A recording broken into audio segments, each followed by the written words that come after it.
Hi friends, நான் படித்ததுலேயே ரொம்ப அழகான அர்த்தமுள்ள வரிகள் இது. நான் அப்படியே உங்களுக்கு ஷேர் பண்ணுறேன். நான் கடவுளிடம் கேட்டேன், என்னோட வாழ்க்கை நான் எப்படி வழிநடத்துவது என்று. கடவுள் சொன்னார், உன் அறையில் பார் என்று. என் அறைக்கு சென்றேன், எல்லா பதிலும் அங்கு எனக்கு கிடைத்தது. மேற்கூரை சொன்னது, உன் எண்ணங்களை உயர்வாக வை. காத்தாடி சொன்னது, என்னை மாதிரி குளிர்ச்சியாய் கூலாய் இரு. கடிகாரம் சொன்னது, நேரத்தை மதிக்கணும். கேலண்டர் சொன்னது, என்னை மாதிரி உன்னையும் தினமும் புதுப்பித்துக்கொள்.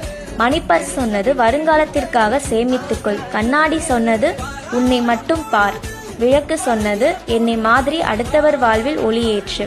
ஜன்னல் சொன்னது, பரந்த மனப்பான்மையாக இரு. தரை சொன்னது, எப்போதும் கீழே பணிவாக இரு. படிக்கட்டு சொன்னது, வாழ்க்கையில் ஒவ்வொரு படியிலும் ஏறும்போது கவனமாக அடியெடுத்து வை என்று. இந்த எல்லா வரிகளும் நல்லா ஞாபகம் வச்சுக்கோங்க. அதே மாதிரி சிந்திச்சு பாருங்க. நீங்கள் எதை நினைக்கிறீங்களோ அதை கண்டிப்பாக அச்சீவ் பண்ணுவீங்க. ஒன்றுமே இல்லாட்டாலும் உங்களுக்கானதை உங்களால் உருவாக்க முடியும்.